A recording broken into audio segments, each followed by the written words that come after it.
சப்பாத்திக்கு ஒரு குருமா ஒன்று ரெடி பண்ணலாம். எண்ணெய் ஊற்றிருக்கேன். சாம்பார் வெங்காயம் தக்காளி எடுத்து வச்சுருக்கேன்.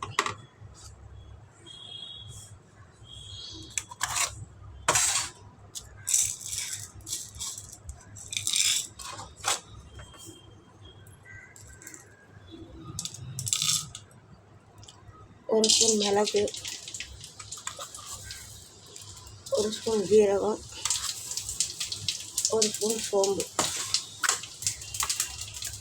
சின்ன வெங்காயம் தக்காளி ஒன்று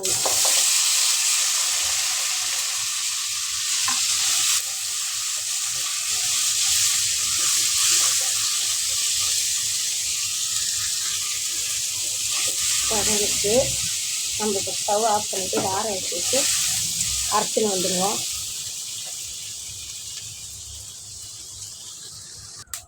அதே கடாய் வச்சுக்கணும். இப்போ நம்ம சாலில் தாளிச்சிடுவோம். இலை போட்டுருக்க 2 கிராம்பு, பட்டை, லவங்கம் எல்லாம் போட்டுக்கலாம்.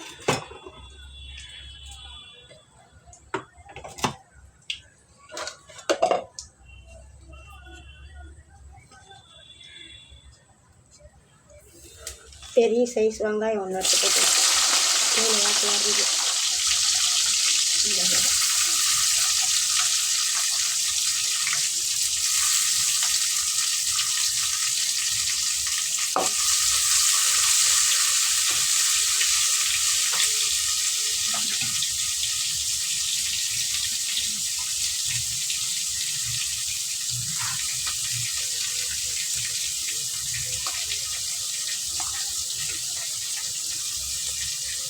ஒரு பச்சை மிளகாய் போட்டுக்கலாம்.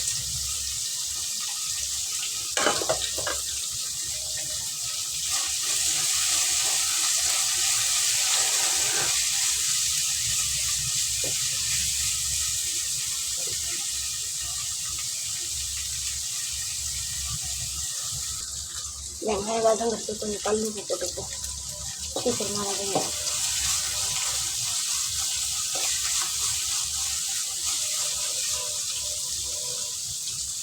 இந்த வெங்காயம் செவந்து வரட்டும்.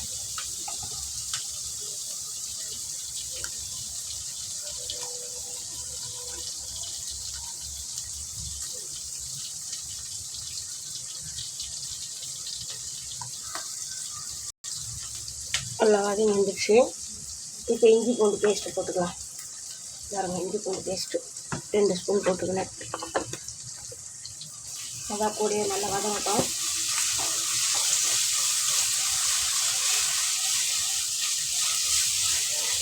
நல்லா நம்ம ரோட்டு கடையில் கிடைக்கிற மாதிரி நல்லா வாசனையாக இருக்கும்.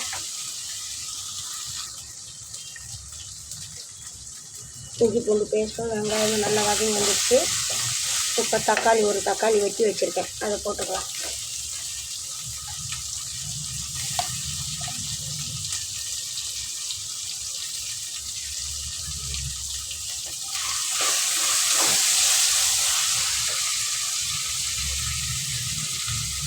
நல்லா வதங்கி வந்துடுச்சு.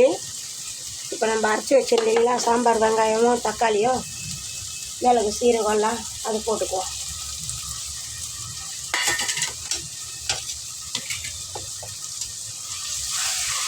ஏற்கனவே நல்லா எண்ணெயில் வதங்கிருக்கு, இருந்தாலும் ஒரு வாட்டி வதக்கிக்குவோம். இன்னும் கொஞ்சம் கூட எண்ணெயில் வதங்கினா நல்லாயிருக்கும் சால்னா சாப்பிட்றதுக்கு. சப்பாத்தி, பரோட்டா, இட்லி, தோசைக்கு எதுக்கு வேணாலும் யூஸ் பண்ணிக்கலாம்.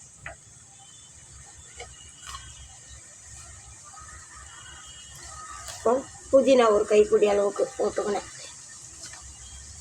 அதே கைப்பிடி அளவில் கொத்தமல்லி,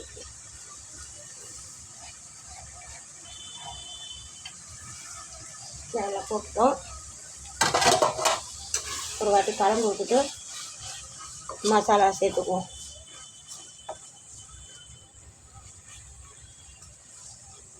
நல்லா வாசனையாக இருக்குது பாருங்கள்.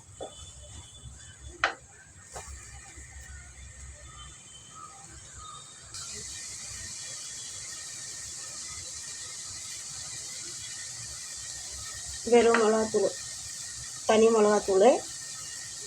ஏற்கனவே மிளகெல்லாம் போட்டிருக்கு அதில், அதனால் காரம் அதிகமாக இருக்கும். பச்சை மிளகா போட்டிருக்கு. 2 ஸ்பூன் வெறும் மிளகாத்தூள் போட்டுக்கினேன். தனியா தூள் 1 ஸ்பூனு போட்டாச்சு. கலந்துட்டேன்.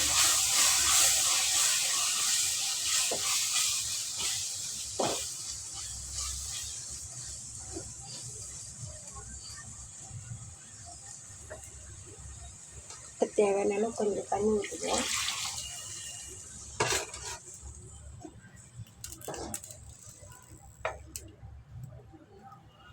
ஏற்கனவே நம்ம உப்பு போட்டிருக்கோம், இருந்தாலும் இன்னும் கொஞ்சம் போட்டுக்குவோம்.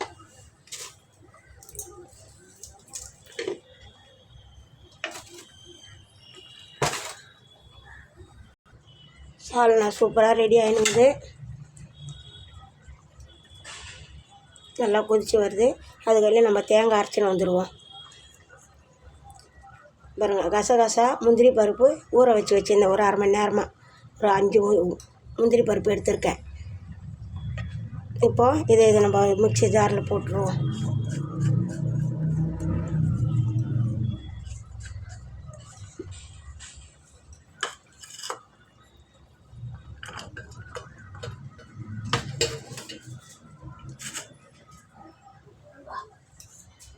கொஞ்சம் தேங்காய் அரைச்சி வச்சுருக்கேன், அதையும் சேர்த்துக்குவோம். முந்திரி பருப்பாக கூட சேர்த்துக்குவோம். இப்போ நல்லா நைஸாக அரைச்சின்னு வந்துடுவோம். நல்லா குருமா வந்து எண்ணெய் பிரிஞ்சு வந்துடுச்சு மசாலா. இப்போ நம்ம அரைச்சி எடுத்துன்னு வந்துட்டோம்.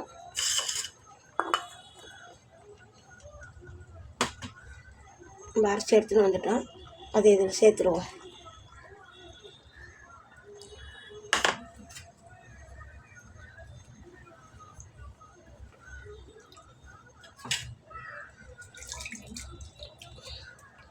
மிக்ஸி ஜாரை கொஞ்சம் அலசி ஊற்றிக்குவோம்.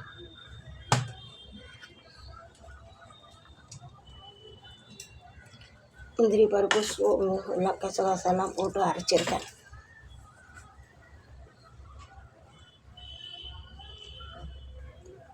தேங்காய் ஊற்றி ரொம்ப நேரம் கொதிக்கக்கூடாது, சும்மா ஒரு கொதி வரட்டும். நல்லா கொதித்து வந்துச்சு. இப்போ இதை கஸ்தூரி மட்டி நம்ம நல்லா கையில் கசக்கிட்டு குருமாவில் போட்டுருவோம். ரொம்ப வாசனையாக இருக்கும். பாருங்க, அவ்வளோதான், ரெடி ஆயிடுச்சு. போட்டாச்சு. சால்னா ரெடிமா.